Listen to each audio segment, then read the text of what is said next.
No, freaking mother effing lost my vape. Thought I was ready. Gotta have that. Gotta have the vape. Jesus, oh God, that's nice. Give me a minute.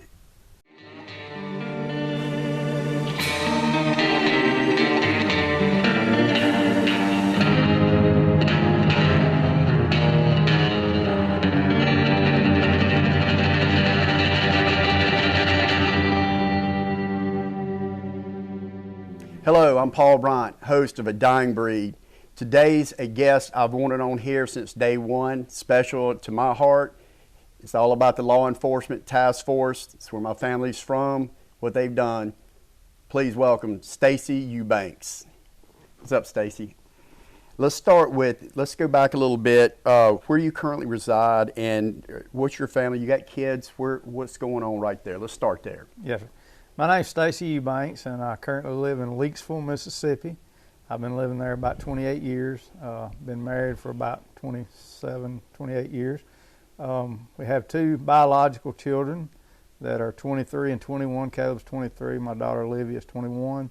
We also have a 12-year-old that we adopted. Been a long time foster parent, and I'm currently retired from the state of Mississippi, from the Mississippi Bureau of Narcotics, and I currently work part-time for the Greene County School District as their police chief of their police department. Okay, that's a lot after retired. That's a lot going on after you said retired. So I'm going to just hit it right off the bat. I want to go back to the beginning. What inspired you to get into this? To me, it's been all your life because you had to be early 20s when you got into this. So take me back to the beginning, kind of what inspired you, where you came from, and got into it. And give me some segments up until now. Yes. Had a great uncle that was a California highway patrolman. He was about the only family member that I'm aware of at that time that was in law enforcement, so I really looked up to him. Used to watch a lot of Gunsmoke, so of course Matt Dillon, as with most people. So I've certainly inspired a lot by the things that he did. Gunsmoke. And being a police officer, you always want to help people. You know, a lot of times people say, oh, you arrest people for a living. Well, you do, but primarily most police officers want to help people. And that's what I really wanted to do. That's what drove me to get into this career. And my dad taught me a long time ago that if you pick a career that you truly enjoy, then you won't work a day in your life. True. And for 30-something years, I've not worked a day in my life if you look at it like that. I like that. I mean, that's the way I've always been, and that's kind of how I ended up self-employed myself. But you can tell who is miserable in their jobs. Yes. They're not going to be good at it. And I know we've got a stigma on the police force now, you know, nationwide about what's going on, but there's way more good ones out there than the bad ones. They are. The majority of my career, I worked narcotics for almost 22 years of that 30-plus years. And unfortunately, most departments do not have an internal affairs department. So a lot of times your narcotics guys kind of wind up being your internal affairs guys.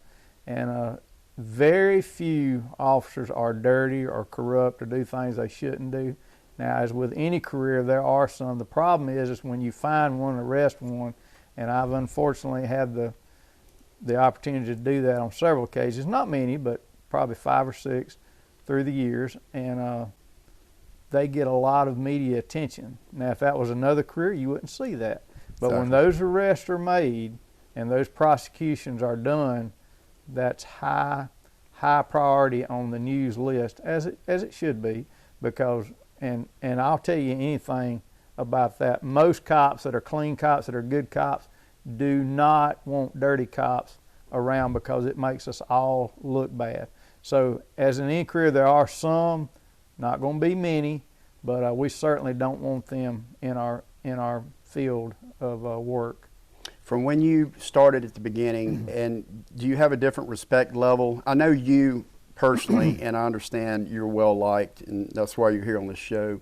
But even the people that don't know, and the stigma, the internet blasting all the bad cops, you know, defund the police and all this stuff.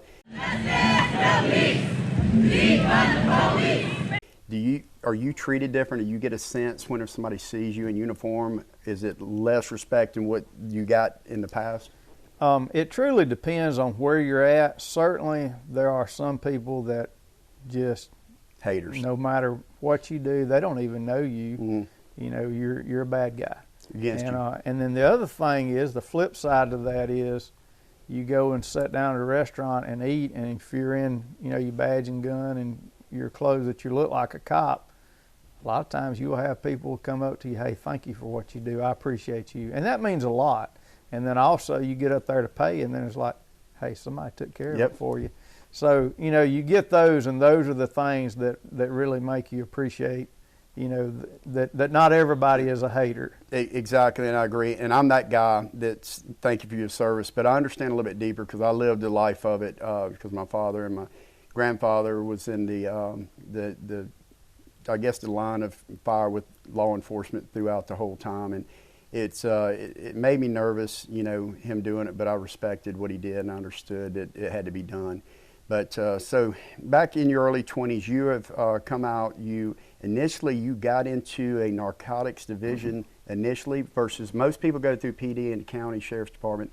You kind of jumped more into the narcotics side first. So how that worked is I actually got my degree from the University of Southern Mississippi, and while I was there, I was actually a campus police officer. I was building experience then. Got out, worked just for a short period of time as a contract officer for the Department of Mental Health for Alabama, and then I got on as a deputy part-time at George County Sheriff's Department.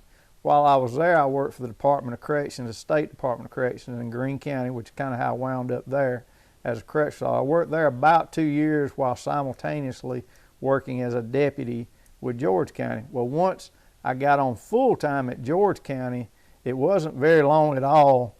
They put me in investigations where I was doing child abuse and other felony crimes, and then shortly thereafter, they put me in narcotics. So I actually worked on the county level for about a year before I got on with the state, and that's kind of what put me in contact with the state guys, because as I was working narcotics on the county level for the George County Sheriff's Department and a local drug task force, I began working with the MBN guys, which is the state guys, Mississippi Bureau of Narcotics, which is a part of the Department of Public Safety for the state of Mississippi. And I had just been through the basic police academy. They was like, hey, come and work with us. So I put in an app, and it wasn't too long I was hired, and I had to go back through another police academy, which was the state police academy. Like a 6-week? No, it was 17 weeks. Yeah. And the basic was 10 weeks. The one in Jackson, one of the ones in Jackson, yeah, Mississippi. It's through the state. Yeah. So it was pretty lengthy, but got through it, lost about 30 pounds, and I wasn't fat.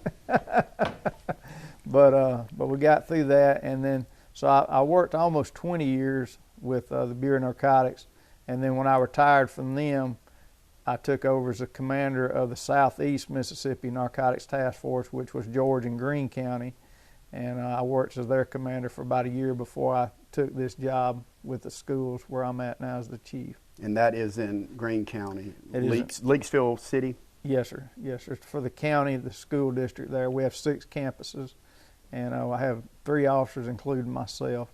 And I'm so a police you're over all the campuses? Yeah, as far as their police department goes. Okay. Yes, we just bounce around to the different ones. Well, I think that the question I have right now is narcotics. Again, it sounded like you spawned into that and stayed there. Did you just love that versus any other aspect? You knew once you got in there that this is what I want to do. Yes. When I got into narcotics, I knew that was my niche. All right, I got to know, what was your drive and what was your motivation? And I'm just sitting here thinking, a lot of people out here imagine what's going through y'all's heads, because I remember, Daddy doing his thing. I mean, he would grow beards, and I didn't even recognize when I was that young. They're loading up 4-wheelers, they're going out for these busts. Is this excitement like going to Disney World? Is this excitement about this is man stuff and it's just an adrenaline rush? Tell me a little bit about that. Yeah. So it's probably the most exciting job, the most fun job you could truly have. Now, it is dangerous. There's no doubt about it. But it was truly fun. So there's nothing more exciting, more exhilarating than running a high-risk search warrant. You're the door guy. You're knocking down that door with that search warrant, going inside, because you don't know what's on the other side of that door. Or if you're the first guy through the door, when you're making entry. Those things are so much fun. The other flip side of that is the undercover side of doing that. Setting it actually up. I did a lot of that, had the ability to do it. I started out actually doing it with the county, and how that works is you don't actually do it most times in the county that you work because everybody knows you. And so what you do is you have to go to other counties where they don't know you, and then in return they'll come back and they come and work for you in your county.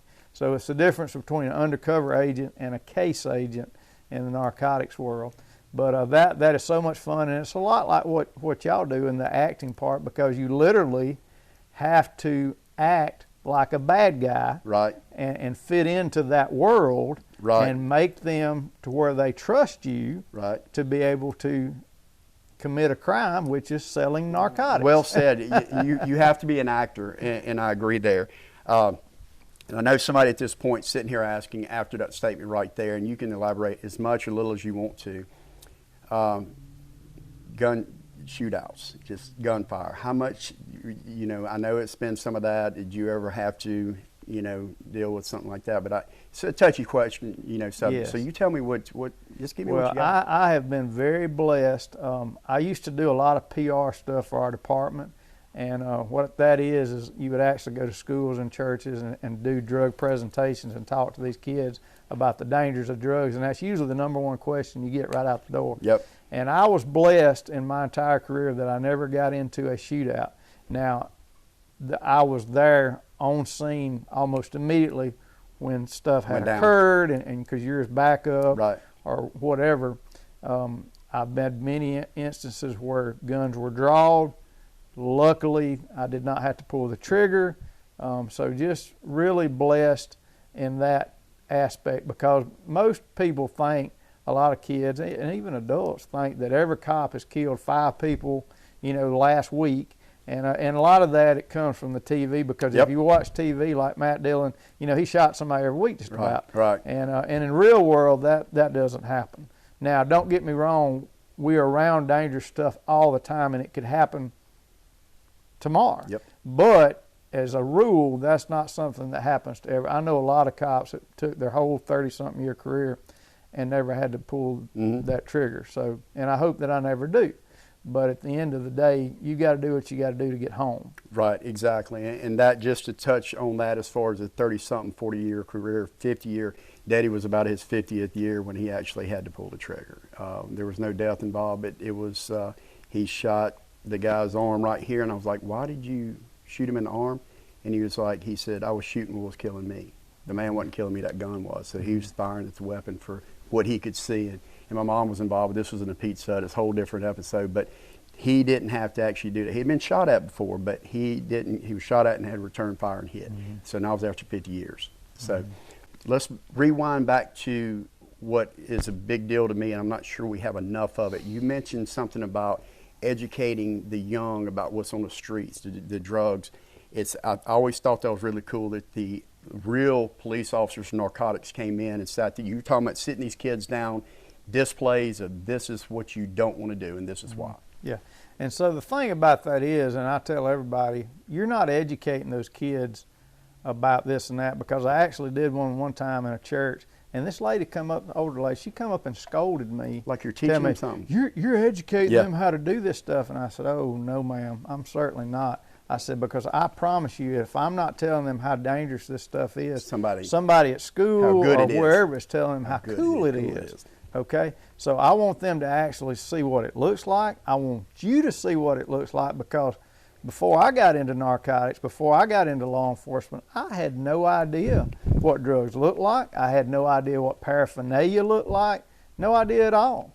And so it's very good that we as law enforcement can go in and teach the parents, the teachers, and even the kids what this stuff looks like, and educate them so that when a parent goes inside their child's room, they say, oh, I know what that is. Instead of looking at it, it's like, yeah, I don't know what it is. And then not really think anything else about it. Now you know that that's what that is. So, well, and that's education is key with all this. But as when you were going on bust and stuff, I'm assuming you had full support of your wife, but she had to be fearful. She was scared. You were scared you couldn't come back for your family. It's all that. So How did your family deal with this, handle it, and even still now? I mean, things can happen, but when they knew they were going on a narcotics bust, it was set up. What is her take on that? She is very strong. She is a good Christian woman. I was very blessed to be able to marry her. I basically outkicked my coverage. There's no doubt about that in this situation. Right. Now, that being said, when I would do these PR things, I would always tell everybody, and you know, I actually met my wife in prison. Well, I actually did meet my wife in prison. However, if you remember, I told you I worked as a correctional officer for a couple of years there at SMCI, South Mississippi Correctional Institute, and she actually taught report writing and hostage negotiations there at the prison at the little corrections academy that I went through. So, and I actually knew her brother because me and him went to Southern Miss together. He was a police officer at one time early in his career, and so, but I did not know her. And so she had a little bit of idea of how that kind of worked, and I tried to be very transparent and would just tell her, I said, look, you know, I can't tell you exactly what I'm doing, but I'm working late tonight. I'm going to be in Harrison County tonight, or I'm going to be in Jackson County tonight, and I will call you or I'll text you just as soon as I get through to let you know I'm safe and everything. Right. Well, her occupation now is what? Share with the audience what she does now. So she actually worked at SMCI for a little over 12 years. She started off, she actually had a paralegal degree, and at one time she was the legal assistance director for the prison, and then she also was the alcohol and drug director at the prison, and then she kind of got into politics and ran for the chancery clerk for our county there, and actually got elected in 2008, and she is still currently the chancery clerk for our county. Didn't y'all just have an election last year? She did. So she actually won re-election.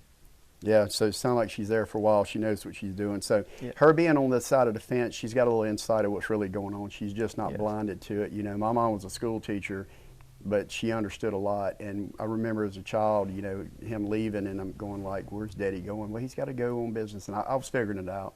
But it was so nice to hear him come back to the house, you know, or get that call. We didn't have cell phones back then to get a text like I'm good. And I've also seen him leaving his underwear in his patrol when he was with the highway patrol living in Agricola. Picked up a call off the scanner. Somebody was running. It was a drug chase, and he went and cut him off. And actually, it was a funny story because he was in his underwear running through a field. And there were some shots fired, but it was warning shots is really what it was. But it's they got their man. And my daddy finally got his pants on when he got back to the house. But he was getting out of it. Yeah, funny stories. But I've got tons of stories like that and funny stories. I know you do too. But man, if we had enough time for this, you know, it could go on and be funny. But so obviously you already answered this next question. Any regrets of, you know, getting into the field of where you were, and what would you do different? And it sounds like that's no regrets, and you wouldn't do anything different. No regrets. I've certainly enjoyed my career. I still enjoy it today. Now, although the job I do today is totally different than what I did all those years, I still enjoy it because working in the schools as a school resource officer, as the chief for that little police department, you get hands-on with those kids every day. Yeah. They trust you. Right. I remember probably one of the first days I worked there with the schools, I was walking through the gym of one of the elementary schools, and this little child, she was probably in pre-K, kindergarten, and she was sitting there on the gym floor, and as I walked by, you could see her visibly start shaking and start kind of scooting away. You were in uniform? Yes, and so she was scared of me. So I knelt down on my knee and I said, "Baby, what's wrong with you? You're a police officer." And I said, "Yes, ma'am." I said, "I am your police officer, and I am here to keep you safe." And you could see those wheels turning, and she was like, and so she had been taught, unfortunately, where she was brought up in the family or whatever the dynamics was in that family, that the cops were bad guys. Enemy. That's what enemy. She was scared of me. Now, to this day, fast forward 4 years later, every time she sees me, buddy, she runs up and about knocks me down and gives me a hug. You know, so you get that. That's one of the great things about having cops in schools is a lot of these children that are scared of cops, that have been taught that at home, realize that we're not the enemy. Exactly. We're there to protect them. Exactly. And it's sad because it is the enemy to the parents, and they're going to teach their kids all they know, and that's parenting is a big issue with a lot of things, especially that. because that's the only thing the kid knows. But you being out there, being in these schools, you made a difference in that girl's life. And I'm going to guess you changed her path of success or not. So I think that's what you keep coming back for more, because you're making a difference. You're able to see these differences 4 years, 20 years later, 30 years later, and it makes you feel good. That's what fuels you to continue doing it. Yes. That's my guess. I see it, and it's. I think it's great. But the education, the school education, I don't think we have enough of it. No, I really we don't. We don't, because it's so hard. I can remember working full time. I was about the only one in the 8 counties that I worked, that I was assigned, that I was in our district. I was about the only one that did the PR stuff. But you got to remember, I also had a full caseload, and then towards the end, I was a supervisor, and I was still having to do all that. Right. And a lot of people was like, man, I don't have time to do that. Yep. But I made time for that because it was important to me, and it was important to those kids and the community that we get that out there. And it's not only the kids you target right there. Those kids are going to be role models for their friends, and they're going to be like, no, they're not an enemy. Mr. Stacy I love Mr. Stacy, so that's what's great being there. Well, speaking of kids, tell me, you mentioned something about your kids a while ago. What are their hobbies and what are their aspirations are they even thinking about any law enforcement? Because mom and dad are kind of around the courthouse and stuff. So what are their aspirations? Yeah, so my oldest son, he works a good bit. We have some rental properties and stuff like that. It's personal business. So he works a good bit for me. Then he also works for my brother-in-law, doing certain things for him. Now my daughter, she just finished her senior year. She's played volleyball all through college. And she's actually doing her student teaching right now. So she's wanting to become a teacher and possibly a volleyball coach. One of the side gigs that I've done since I retired is I've been the head coach at Greene County High School for their volleyball program for the last 4 years. So she's wanting to get into that. Then my youngest one, that's 12, she doesn't really know what she wants to do, but she told me that she wanted to make a lot of money. So I said, well, we will discuss that as you get older. May not be the police field. So it probably won't be teaching or becoming a police officer for sure. But now my daughter, the one that's in college now, her fiance, future husband, is actually in law enforcement now. He played baseball at the college where she played volleyball, and I don't think he really had considered law enforcement until he kind of became into our family, and I guess maybe hearing the stories and stuff, but he works as a patrolman for the Lucedale Police Department, which is the next county up. How long has he been with them? And he's been with them a little over a year. He just finished the police academy, so he's a certified officer now, and just really has fell in love with that career. Well, that's cool, and that's funny how people just need to get around it and rub elbows, and they're like, I really like it. And I always did. It's a path I didn't take for certain reasons, and my family wanted me to get into it, and I think I would have done good at it. To be honest with you, nowadays, I don't know if I have the aptitude to deal with what's going on out there just right off the bat. Kind of glad that I'm not doing it, but the FBI do y'all have any lateral dealings with the FBI with the narcotics, and how does that work? Yes, so when I got on with the state, I was assigned here out of the Pascagoula office. At that time they had a Pascagoula office. They actually do not now with the state. We got lumped into Gulfport at one time due to budget cuts. But during that time frame, there is an FBI office here in Pascagoula, and for a couple of years there, they were always needing undercovers, and like I said, I did a lot of undercover, so I began doing undercover for them on federal cases. Let me stop you right there, Stacy. When you say undercover, they're probably like, oh, undercover, they're thinking, growing the beards out and, wearing the hats and the glasses and getting ghetto. Explain to us about what undercover operation goes like. Just spying, sitting back, laying low. What is it about? So actually, as the undercover, you actually do dress and look like a bad guy, and you begin either cold or hot. And how that works is, if you go in cold, you basically are just having to go in an area and try to figure out and meet people on your own. And then if you go in otherwise, you usually wind up having an informant that has probably had some kind of charges, a CI, and then they're trying to either work those charges off, or sometimes they're motivated just by money. and then they will introduce you and say, hey, this is my boy so-and-so. And so then you kind of go in on their creds. Your Honor, please let the record reflect that Mr. Hill has identified the defendant, James Conway. And also, CI, confidential informant, are basically snitches that have flipped on their own people so they can get out of trouble. So Yeah, let's my clarify. motto was always, why do 10 when you can do a friend? Never heard that, but I love it. I love that. Your Honor, let the record reflect that Mr. Hill has identified the defendant, Paul Cicero. Being in a situation like that, you're talking about acting. That's an understatement. You're literally acting for your life in some situations. Because Yes. if you get deep into something, and I've only seen movies, so I'm just going by that, which I know it gets Hollywooded up. But if you get deep into something, and somebody tests you or says something like, you need to do this, so I know you're not a cop, or they make you. Have you ever been in a situation like that where somebody just kind of stared you down and was like, are you a cop, or just kind of pressed you, and how did you handle that if so? Yeah, so I won't go into too much details, but I had some. At first I didn't when I was with the county, but once I got on with the state, they sent you through some really good training to really learn some really good undercover techniques. And so you are basically just beating your head on what you need to say, and it almost, it's like muscle memory. It's just like shooting. You don't even think about it, and you just immediately pop it off. But again, you've got to be really sharp. Yep. It's kind of like playing chess, and Yep. I've never played chess. Nope, you're right on. But it's kind of like that. You kind of got to be anticipating three moves ahead of what they're doing. You heard me say that before. So that you can be prepared and do whatever. And again, I got in some pretty hairy situations, and if I can tell you a quick story, it's kind of funny, but it's really good stuff. So, and it was actually here in Pascagoula.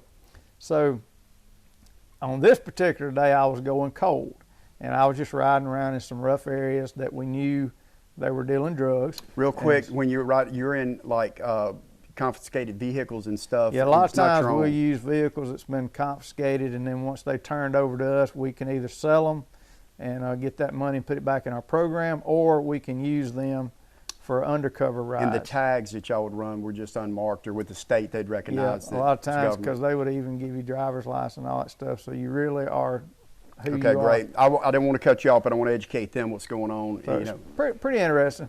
So I was riding around this rough area, and you roll up and say, hey, man, what's up? Anything going on? And you don't actually ask for dope. You just kind of talking.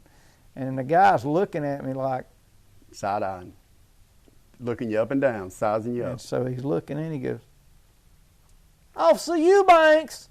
And I was like, uh-oh. I was like, oh, crap. He knows me. And he looks at me, and he's still kind of side-eyeing me. He goes, you still at the penitentiary? So that's how he knew you. Remembered me as being a correctional officer at the state prison. You got busted. And I said, no, man, I got busted for smuggling in weed. And so he kind of looks at me like, really? I said, yeah. I said, I can't believe I got caught. What you want? Jesus, ain't.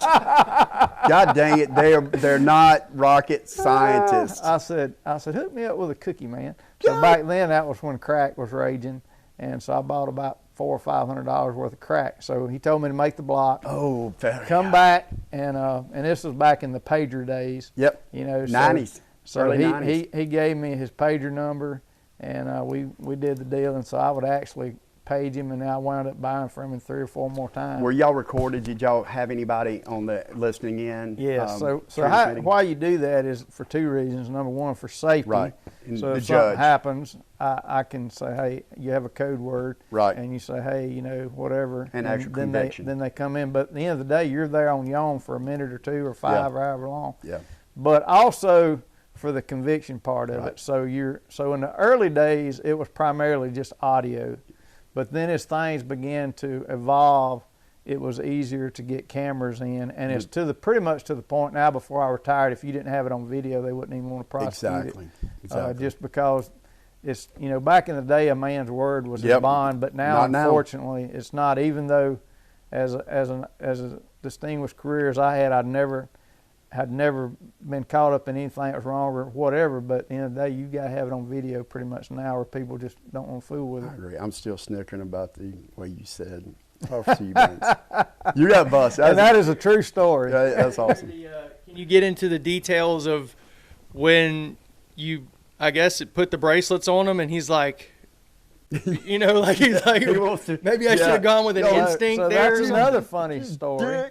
So we go and arrest him, and of course at this time I've got all my police gear on, and so he's looking at me, and I'm looking at him, and he's like, he has that look like, dang, if you don't say anything, I won't say anything, because he thinks I'm dirty, you know, at this point. So it still ain't hit him that I'm an undercover narcotics agent, not a fired correctional officer. It was just the next day. Y'all went back next couple of days later. No, it went on for months. So y'all were setting him up. Y'all racking it. Y'all were building a ticket on him. So y'all wanted him convicted. Y'all didn't want the judge or these sly little lawyers to get him off. What I always try to do is 3 to 4 buys on each individual, and that way, because working dope is like anything that can go wrong will go wrong. So, and what I mean by that is the equipment will go down that day, or you have the camera going and whatever happened, it didn't work, you know, and so that's why you do all these cases so that way, and all you need is one good prosecutable case. Right. But now you've got 3, so you've showed a pattern that this wasn't just an isolated incident, but he did this on this one day. He's done it on 3 different occasions or 4 different occasions or whatever. Speaking of equipment, we had talked a little bit about, I'm not sure if we're covering it, is bring up some equipment, I guess the new age stuff. I'm not sure if we're in that or not, but what did you have in mind? Let's talk about it. So we've come so far because, you know, early in the days, and I make this joke and it's really true, the last personal cell phone bill I had, in other words, that a government agency has not paid for I had a bag phone, okay? So I have not had a phone bill for a very long time. Yes, even today. No, that's why he stayed. He's cheap. He didn't love it. He wanted a free phone. Even today. So we've come a long way from having those bag phones, because I can remember when I got my first cell phone, and I thought, how amazing is this, you know? And then, of course, we went through a while there for the pager days, you know, where you had a pager, and I knew wherever payphone was between Leaksville, Bluesdale, Pascagoula, Biloxi, everywhere I went, I knew where that was at. So if I'd got a page, I could pull over, and back then they would issue you a state calling card, and it was a long bunch of numbers, and you would have to call the number, and then you'd put in that number after it, and then it would be charged to that calling card instead of having to feed quarters in. Like collect calls, so you didn't have to pay. Exactly. Look, young guys, if there's any young guys out there, they had these funny things called a pay phone. I'm going to have him pull one up on the screen right now. I'm sorry, Miss Andre, you were saying? You actually had to have a quarter to put in there, and then it went up to 50 cents and more before they went away, and it had a receiver in as a box. Sometimes we even had the Superman booth had to walk into. So real thing. So we've come a long way, and then the other thing you'd have to do is a lot of times, because you're driving an unmarked truck. It's not an undercover truck, but it's unmarked, and you're usually dressed just in blue jeans and a T-shirt or jacket wear, so you don't look like a cop. And so I would, a lot of times, if there was not a place that I could use a payphone, I would run into a gas station and badge them and say, I need to borrow your phone. And I'd go behind the counter, and then I'd call them real quick, and I'd say, hey, thank y'all so much, and then catch you out again. So we've come a long way. And then I can even remember, I was telling somebody about this the other day, I can remember the first time I ever saw anybody texting. And this was on, I guess, those Nokias. Remember the big bar phones? Flip phone. I was actually doing some undercover here in Pascagoula, or up in above Pascagoula, Moss Point area there. And I was waiting with the bad guy, and he was in the passenger seat, and he was leaned over the center console doing this right here, and he wasn't talking to me. And I was like, "What are you doing?" And I can remember him just burning them fingers up. He said, I'm texting somebody. I was like, what is that? And so I literally got schooled on what texting was by a doper. And then you say, hey, boss, this is how they're running dope now. And so I remember coming back, and sure enough, he called the guy, or texted the guy up, and then he met with us, and And then so because that was his supplier, and he was out that day, so I wound up going from him to his supplier, which is what you want to do, you know. So it was really funny. How was the police behind the times not to have a phone and text first? You would have figured y'all would have. Well, I had a phone. I just didn't know how to text. That's not true. He's text-tarded. Yeah, it's old school guys, you know. And I am old school because here's the thing, you know, I do have a 4-year degree from the University of Southern Mississippi, but as a police officer, wanting to be a police officer, I honestly thought that I would never have to use my typing skills, computer. Right. So I never took typing. Me and either. I took one computer class because it was mandated that I had to take it. And I DOS had to green screen. And I had A's and B's all through school, but I had to take that computer class 3 times because I could not keep up with them typing in didn't there. take typing but in high school. But I finally passed. And then when I got on narcotics on the county level, we hand wrote our reports, and we had a secretary who would type them up for us, and then we'd look over and then we'd sign them. Well, then when I got on with the state and went through that state police academy, I remember in Jackson standing there in the property room, and they issued me a laptop computer. And I said, and I didn't own a laptop computer, had never been on a computer. Oh, it blew you and away. I looked at it and I was like, what is this for? And the lady behind the desk just giggled.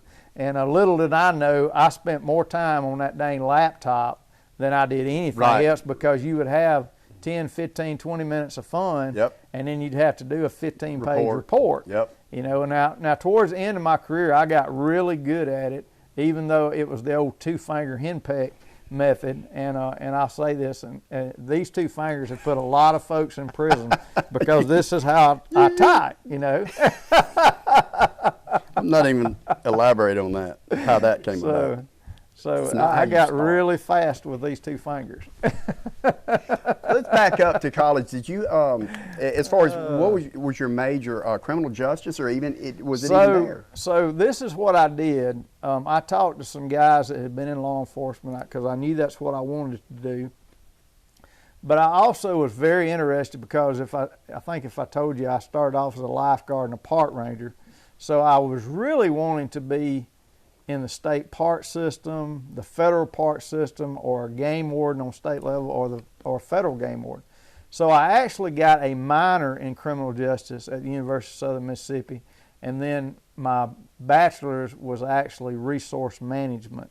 So, and how that works is because everybody told me, said, look, you don't have to have a criminal justice degree to be a police officer. But you do. But if you get it in criminal justice, it's very hard to use that degree in anything else. Right. So what I thought was I would just get that minor, and then I would have it.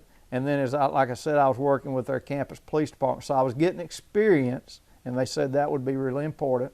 And so I was lucky enough to get on with the department there, the USM's campus police.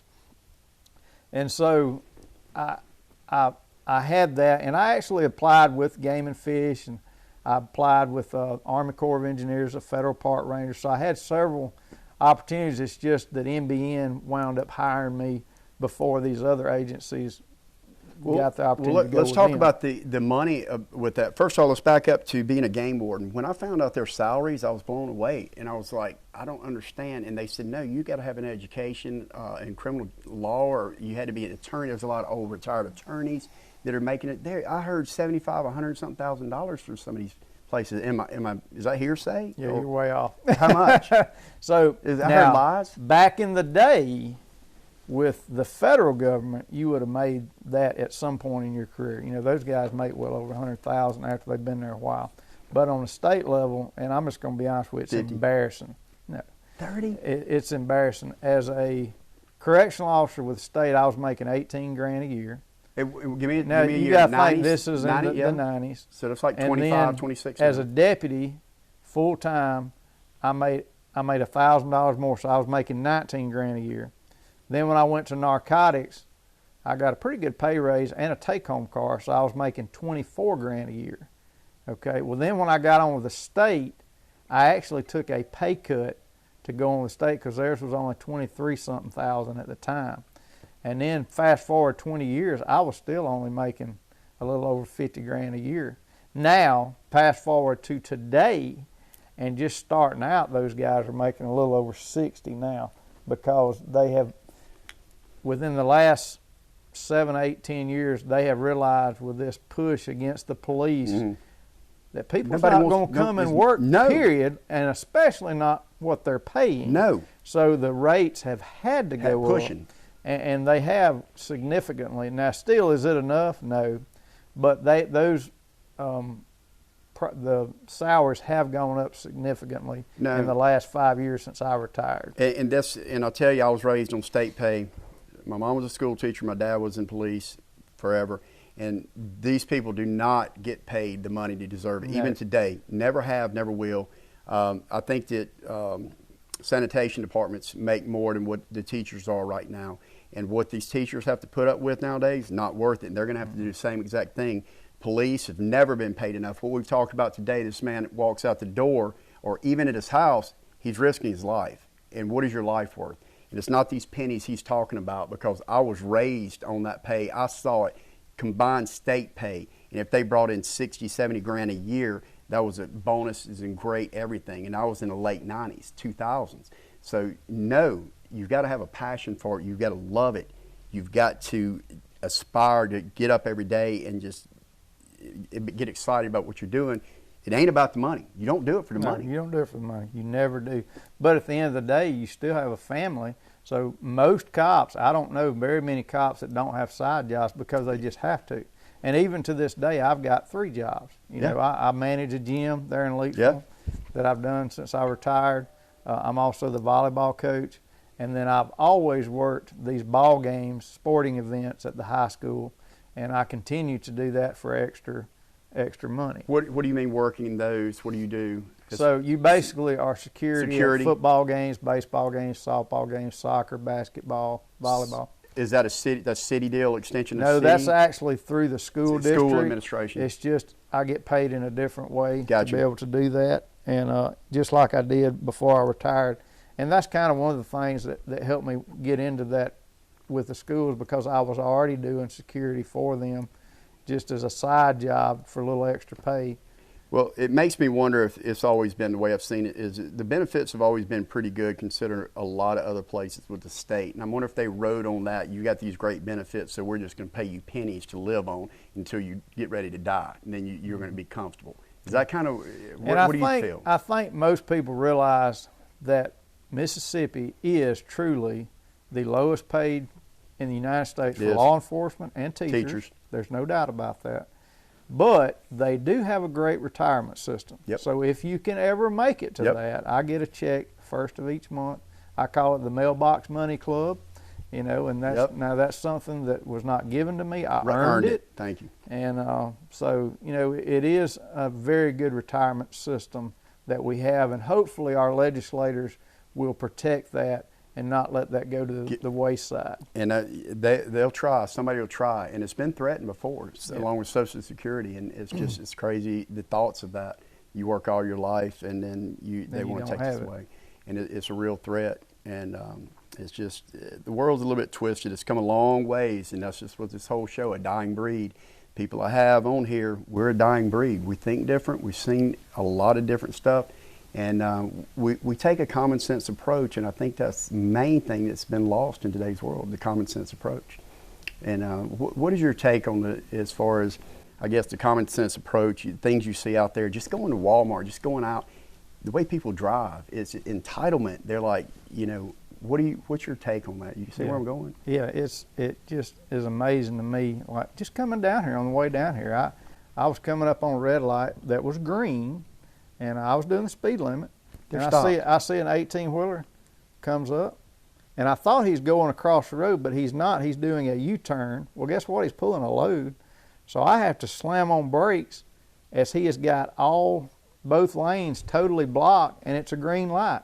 So he obviously ran a red light there to be able to do that, and you know, and so I get up beside him there when he finally gets done, and I just look at him like this, and you know, I get flipped off because it's my fault because he pulled out in front of me. That's it. You were wrong. He was right. And this right here, it's that entitlement that drives you crazy. We didn't have to look forward to get an example of exactly what we're talking about here. But yeah, it's gotten bad. In which, in your position as an officer, people with that mentality that think they saw a TikTok video of a bad cop, that you're his brother. You're that guy. I'm going to give you attitude, and don't approach me. I'm going to be entitled, and it's how you handle it. It's how you approach. I know you well enough that you're not going to escalate the situation. No. De-escalation is the key. That, and if you are a good police officer, you will never escalate a situation. Right.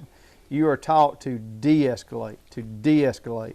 And so that's where you've got to be. If he's up here, if you get up there with him, it's done. You're in trouble. Bad. Okay? So that's where you have to start here and try to keep him there, or try to get him back down to you to where you can go. Because most people are reasonable, but some people are not, especially when you're dealing with somebody that's drunk, or somebody that's high, or somebody that's so mad, like in a domestic situation. It's very difficult to get those people down.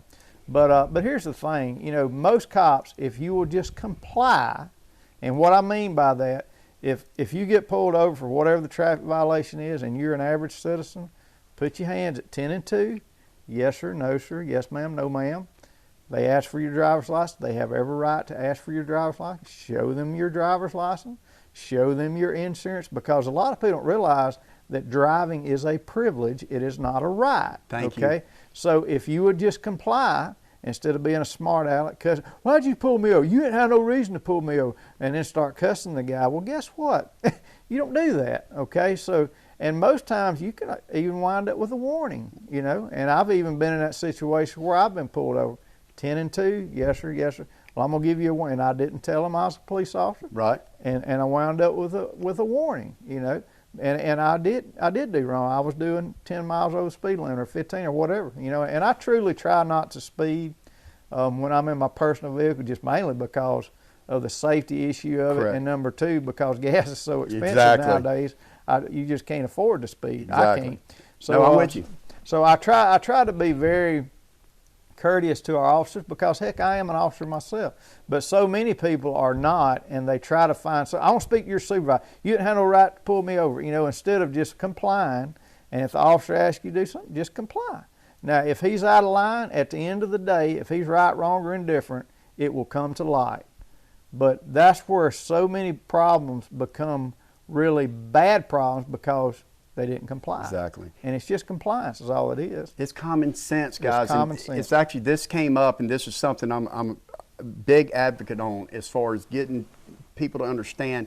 I feel like it's the entitlement and the egos that are bruised because blue lights were lit up behind them. They could have the wrong vehicle. Your car could be on fire. You don't see it. Anything. Just comply. Get your hands up. If you've got a registered weapon in the vehicle, tell them that you do and where it is. You ask them if you need to reach in a glove box. Be courteous. You get what you give. And you got to understand that's somebody's dad, uncle, could be your dad or uncle, somebody you know, a friend of yours trying to do this.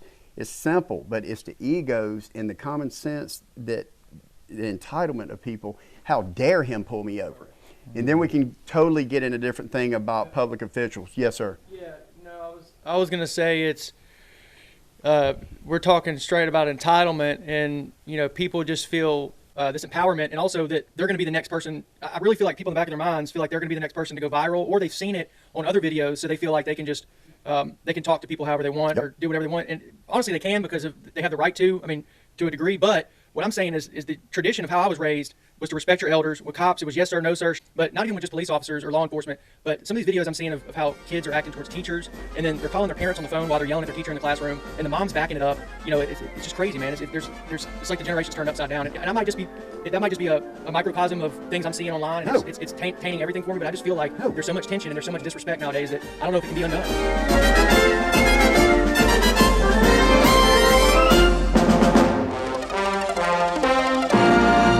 No, it gets me upset because it's a reality. But we're going to take a quick break. We'll be right back at you after this commercial for some more Stacy Eubanks.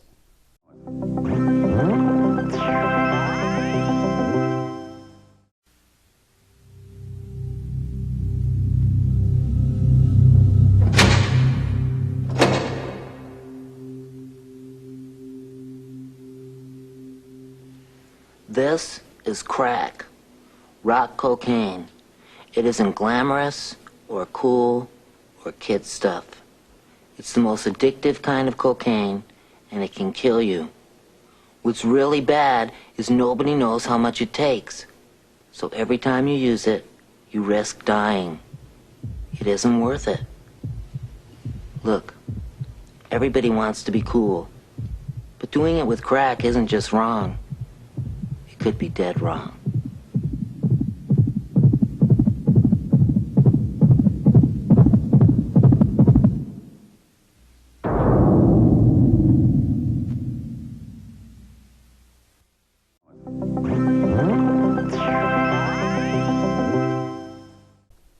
Welcome back to A Dying Breed. I hope you enjoyed that commercial. I'm sure it was great, really great. We're with Stacy Eubanks talking about bad kids. I think that's where we left off.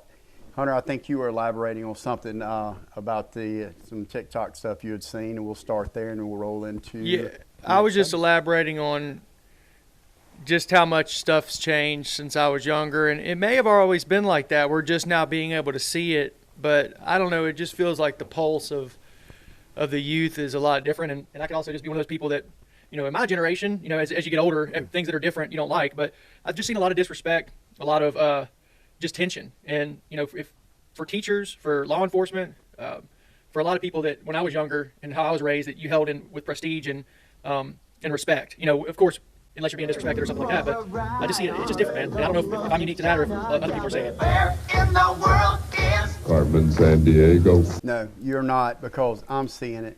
And I've got, my son's 32, and I've seen the change. I've seen it in matter-of-factly, what I call situations. And Stacy, you've got kids within this generation. So what's your opinion from your time, the way you were raised? Has things changed? And I can only imagine that your children are getting raised with ethics the right way, and not necessarily under a thumb, letting them be themselves, but they know right from wrong. Yes, and so that's different. Both of my parents were teachers, and so I came from a very strict home life, and I can remember, you know, back then I was telling somebody the other day, you remember the old paddles that had the ball on it, the string? Well, my mom taught third grade, actually taught me in third grade. And she would have that thing in her pocket, and she would walk around, and if you was acting up or doing something wrong, she would tell you to stand up, and she would dust your rear end, and you would sit right back down, and there wasn't no principal involved, and that handled that. And now today, in the classroom environment, parents literally have to sign a sheet of paper to allow the principal to paddle the child, and so the teachers, that's taken out of their hands totally. Now, and a lot of people don't even allow that. So it's quite a different change. It's quite a different culture the kids are in today. Now, my kids, it's like you said, you don't want to just hound them and put them so compressed that when they get older, they're just going to go wild. So you kind of have to let them be a little bit on their own, but at the same time, you have to be parents. You can't be their best friend. And you have to have rules, and you have to stand behind those rules. Thank you. Whatever, and it's not, and you just explain to them, look, you know, I'm doing this for your benefit because I love you. Love you. And that's the way it should be. And if, as I mentioned earlier, we're actually not at this moment licensed foster parents, but we were licensed foster parents for many years. And we had 23 kids come through our household that we fostered from anywhere from a weekend to a year and a half to the one that we adopted, who we've had since she was 4 and she's 12 now. So you see I saw a lot of kids come through my household that were being raised in households where there was no discipline, where there was no love, where they did not know if they were going to get a meal at night, you know. So, and they were being raised in an environment where drug use and rampant whatever bad stuff you can imagine they had been exposed to at a very young age. And so then to come into a home that was included with discipline, that was included with love, that they did go to church in, that they were showed that this is what a true family is, it's just really different the way a lot of these kids have been raised, and it's really sad.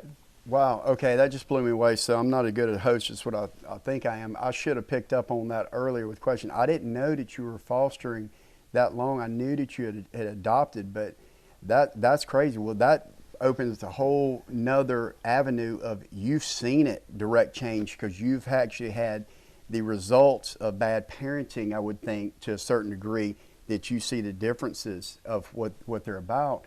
And I understand that you may have they were put up for adoption because they got taken away by the state or whatever, but there's a lot of these parents are having friends. They giving birth to a friend, and I've seen that so much. You cannot be a friend with your child. No.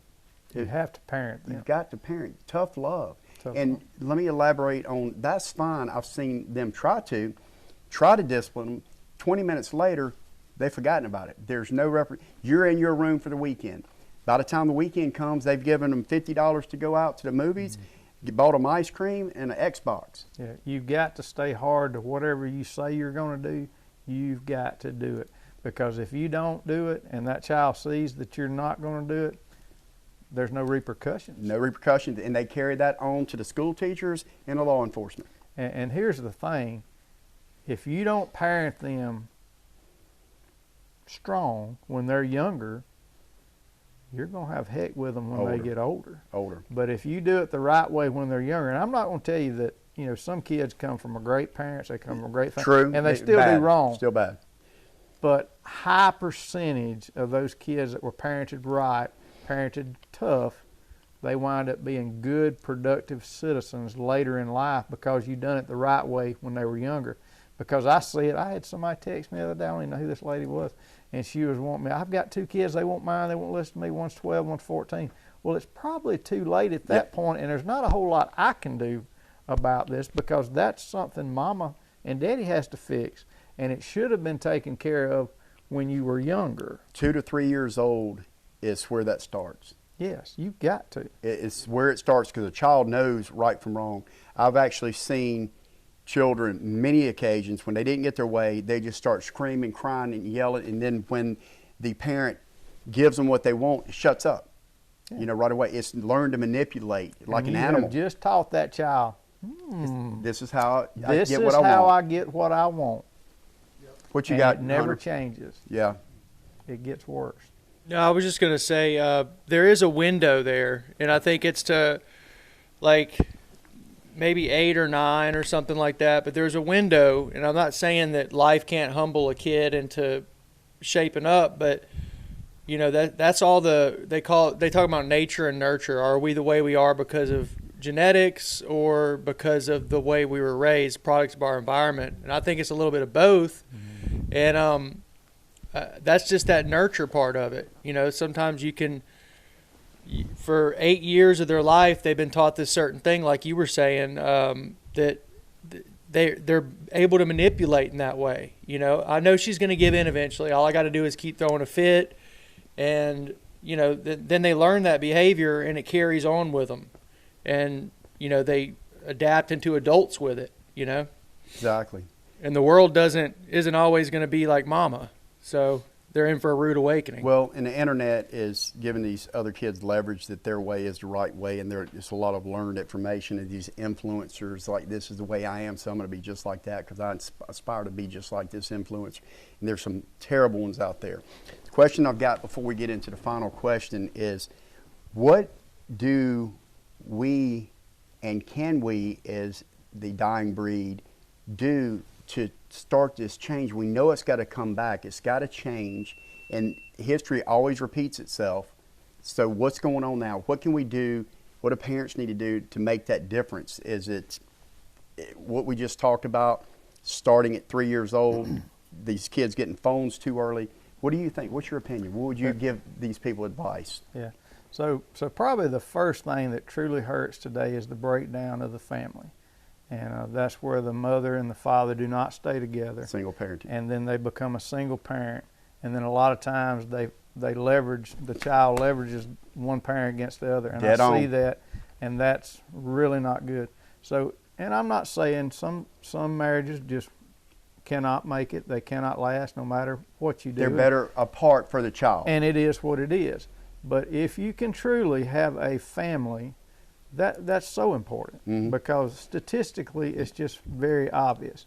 Then secondly is, as parents, whether you're together or not, you have to back each other up instead of pushing Defending. that child, and using the child the opposite way, using the child as leverage against the other parent, because that's not good either. So you have to kind of be on the same team so that if mom makes this decision, the child don't go to dad and say, hey, and then dad buckles and then override, and then you just taught that child how he gets his way is if this one says no, this one says yes. And so you've got to have a united front in that situation. And then thirdly, and I am a Christian. I don't know if we can talk about that here. Yes, we can. But I it's am too. very important that you put a child and allow them to understand what God is, what Jesus Christ is, and bring those children to church, bring them to Bible school, bring them to Sunday school. And then when they have this at an early age and they learn it, then they learn about God, they learn about what Jesus is, that as they get older, again, it's statistically proven that you're going to have a much better productive citizen than you're having one that's not. And that's just proven. Now, again, I'm not a religious freak or not. I am a sinner. I make mistakes every day. I have to ask for forgiveness. All of us are.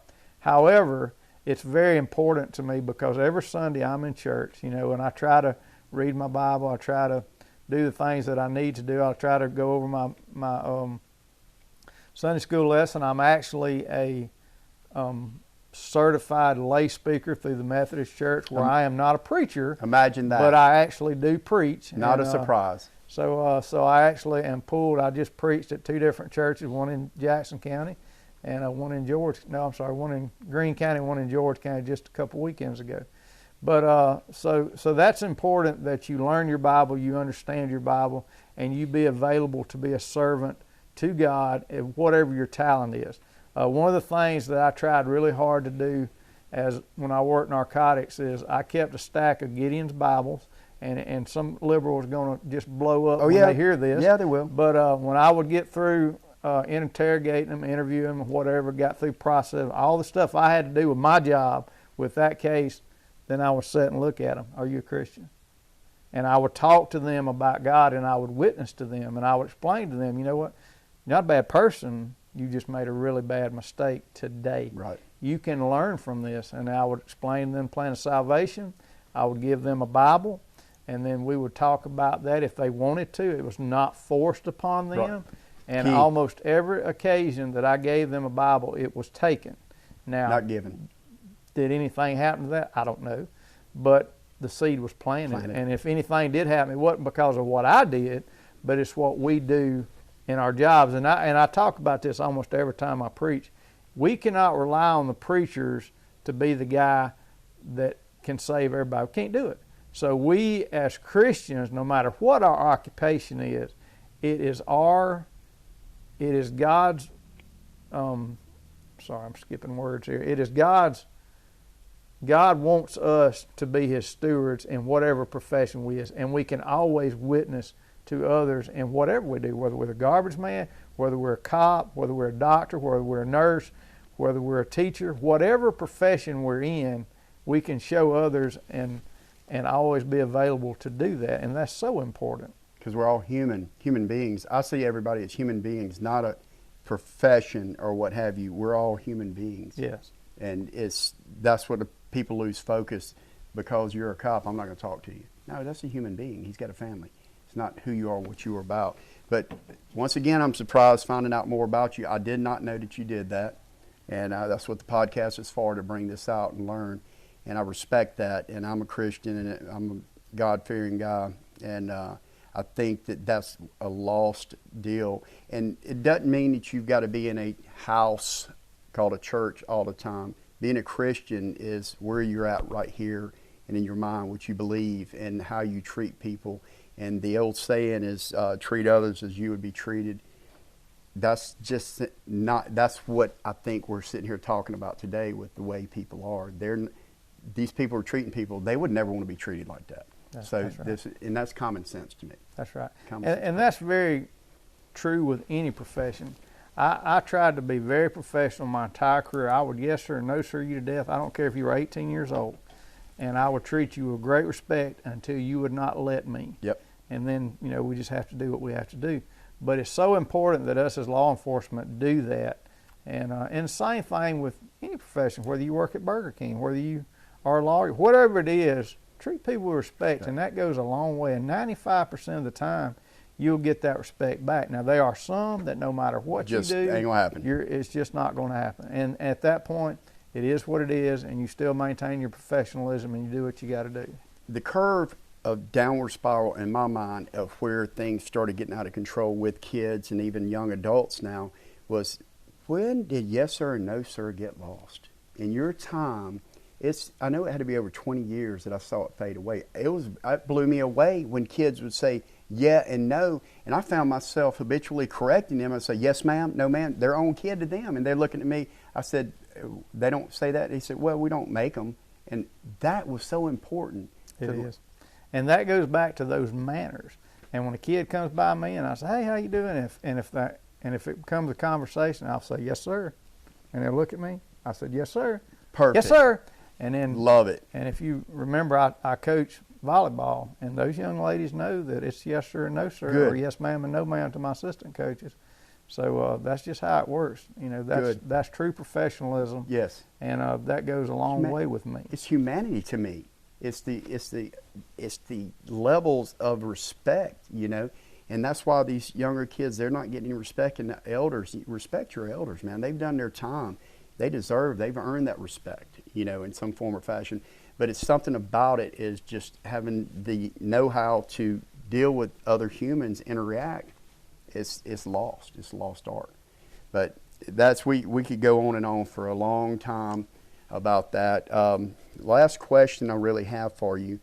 Last year you ran for sheriff in Greene County. Elaborate on that a little bit. And I saw you work. I saw you. We actually did a commercial for you. I saw you. I think you started politicking, hitting doors a month or two before anybody else did.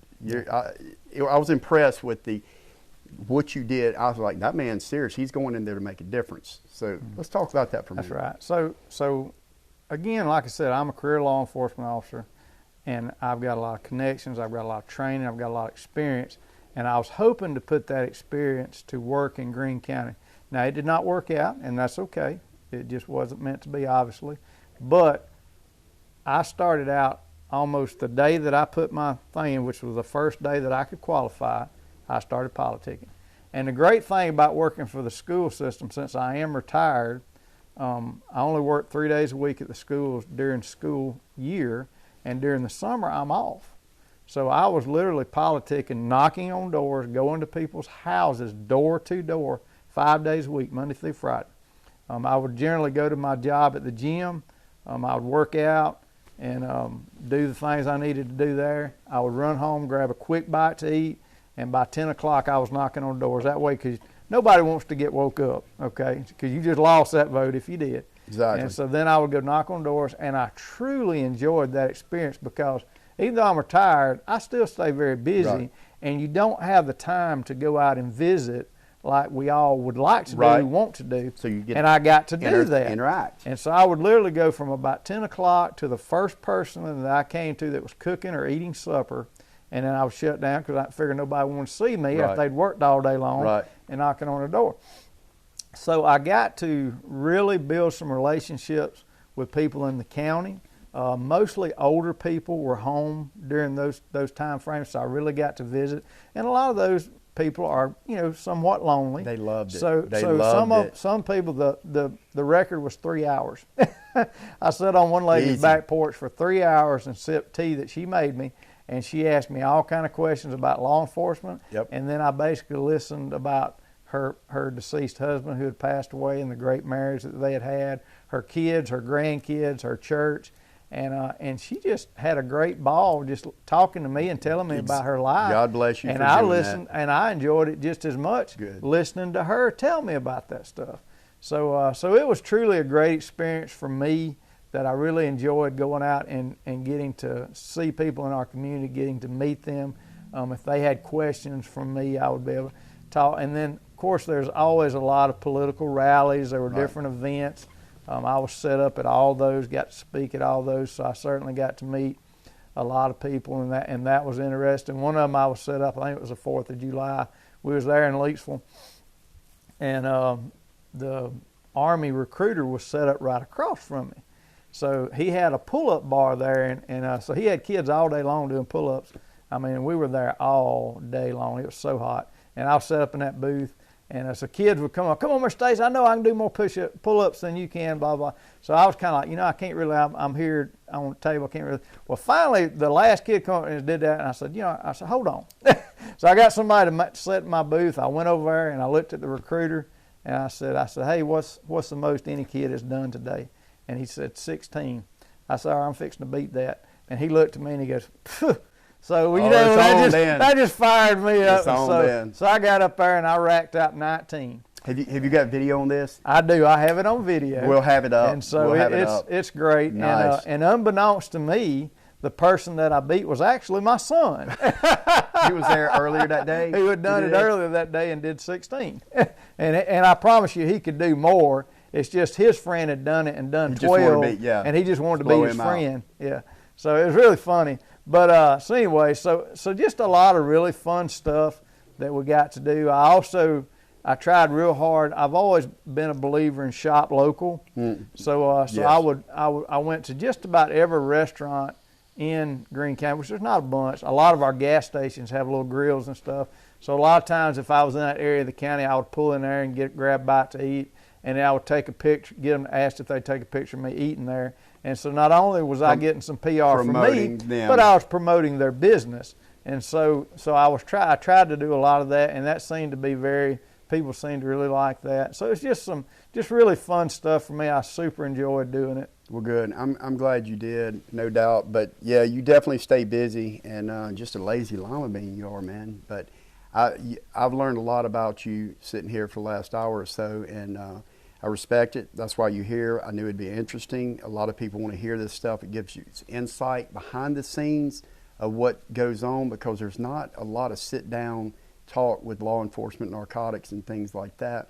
And it's always, I've always been, every time it comes up, I want to talk, I want to learn, I want to listen. And for the longest, my dad and my granddaddy, wouldn't talk about it until I got to a certain age, because granddaddy being a coroner, it was just gruesome stuff. There was an album. I didn't get to look at it until I was 18, and I understand why now. And then with Daddy, he didn't talk about a lot of stuff because he didn't want to put things in my head. But we finally, the older he got, he talked about it, and I was just intrigued. And that's the real world.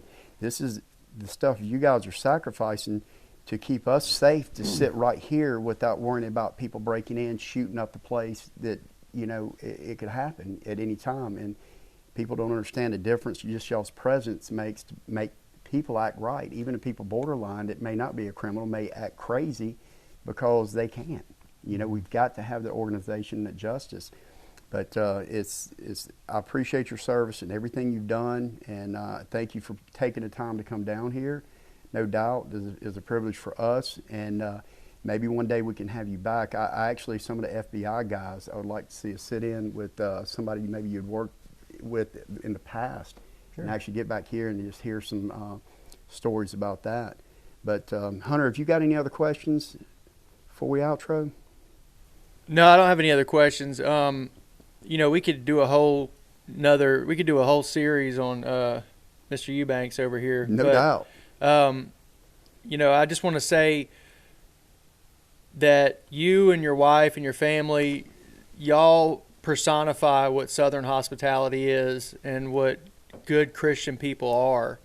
And it's, the stuff that y'all helped us out with the movie, y'all opened the doors, gave us the keys to the Jeep, and just, y'all been so good to us. And I'm glad to know you as a person. And what you see is what you get. It's real, real, genuine people. And it's just a breath of fresh air. So thank you. It is, no doubt. And just to elaborate on that, when we were doing it, that's how we met. We were shooting a movie in his hometown, and he found out about it. We had a courtroom scene, and we met his wife, and then she's like, well, we've got property, we got land, and just invited us down, didn't know any of us, and rolled up. He had the Jeep ready to go because we had to go down, take some harder terrain roads, and we needed his Riverside. He gave us his four-wheeler Jeep and just was like, here, go. I'm like, what? We're not used to that, but that's what they did. They opened it up, whatever you need. They made it happen, and we made friends real quick. So there are true people out there, Christian-type people. It speaks for itself. He didn't know us from Adam. He made it happen. But we will have you back, Stacy. I appreciate your time. This is A Dying Breed, and stay tuned for another episode with Mr. Stacy Eubanks. Thank you for your service. Thank you. It's my pleasure.